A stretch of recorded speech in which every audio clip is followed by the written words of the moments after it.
Yo, what's up guys? It's your boy Nitrostorm here. Welcome back to another PowerPoint presentation. This time is for a simple guide to account safety for now. So why this guide? So it's been going on for quite a while now about the fact that Mihoyo doesn't have two-factor authentication.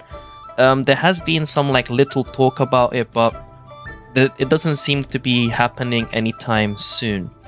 Moving on.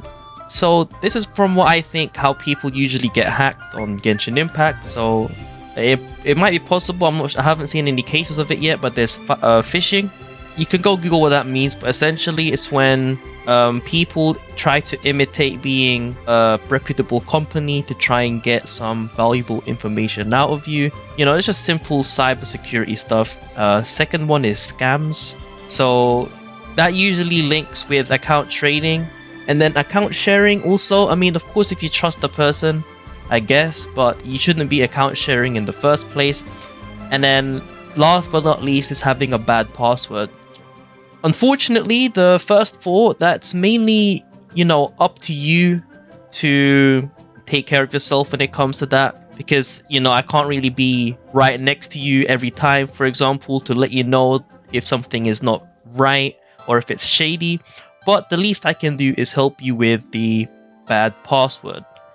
So I have seen some videos of, hackers logging into Genshin Impact accounts. And for the most part, from the list of passwords that I saw, pretty much all of them have pretty bad passwords. So these are the main steps that we will be taking in order to help secure our accounts for Genshin Impact until two-factor authentication has been released. So the main steps. First, you make up a new and strong password and save it somewhere. 2, you change your account password to the new one. And then 3, repeat. So I'll be going into deeper analysis into each of these 3 steps so you know exactly what to do. So the first part, you make a good password. I know this might sound stupid. Probably most of you already know what to do, but we have to make sure that at least everyone knows how to make a good password, not most. So you need to make sure you have a good mixture of lowercase and uppercase letters, as well as using numbers and symbols. Also make sure that the password is long. So I gave an example there using, A, B, C, D, E and stuff. Obviously, you're not going to use this particular password, but it's just an example. So as you can see, it has a good mix of capital letters, lowercase letters, and then you got symbols as well as numbers. So also, if you don't want to make this up yourself, if you've got any applications that you trust, you can use that to make good passwords for you. So I think Google usually creates passwords for you, but they don't use symbols. So you can just copy paste the suggested password and then add in symbols just to make it even more complex. Alright, now you've made your password. Now you need to store it, because 9 out of 10 times you are going to forget this password. Alright, because it's not the usual using words that you relate to in day-to-day life, as well as a little bit extra. This time it's a legit password. So I suggested some apps here that you could use. So you can use Google, like your Google account, and then it saves the password for you. You don't need to do this, but if you do, I guess you could just keep in mind that you're saving it externally, and then you might still lose it or get it compromised, stuff like that. So you can use offline tools such as Notepad or Microsoft Word. If you're on Mac OS, you can just use Notepad, stuff like that. Or if you want to go old school, there's pencil and pen. With the pen, you write it down on a piece of paper and you keep that safe. And then last but not least, you can save it on your phone, because for the most part, you would bring that with you everywhere. Again, keep in mind of the risks. Your phone might get stolen, blah, blah, blah. Any case, now that you've done all of that, now it's time for you to change your password. So I'll put this link in the description below.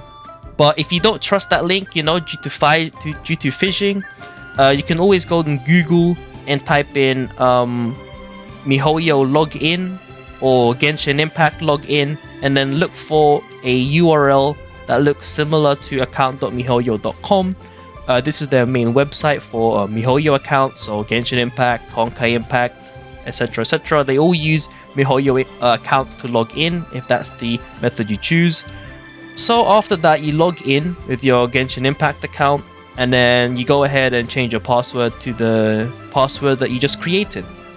Now for the last step, repeat. So for the most part, since the password that we created should be very complex, even password attacks such that use the brute force algorithm, for example, that should take quite a long time, probably months or years. But I'm not really sure how far they've advanced in terms of, you know, how efficient they are in terms of cracking passwords. Therefore, I would suggest that you do repeat these steps every month at the latest. You can go ahead and be more frequent, let's say bi-weekly or even weekly, but I wouldn't go any more frequent than that. And then the reason for this is that this will ensure the safety from password attacks. So this is the most important step. You repeat these steps. So you make another password, you store that password again, you change it to a new password, and then you're pretty much safe for about a month, I guess. It may be for longer, but you know, you never know. Better safe than sorry, right? In any case, I've rambled on for long enough. Hopefully you found this video useful. And to those that already do this, well, give yourself a pat on the back. I'm pretty sure you're pretty well safe and sound and enjoying the game. It's been your boy Nitrostorm. Hope you guys enjoyed this video. I'll see you guys in the next stream or video.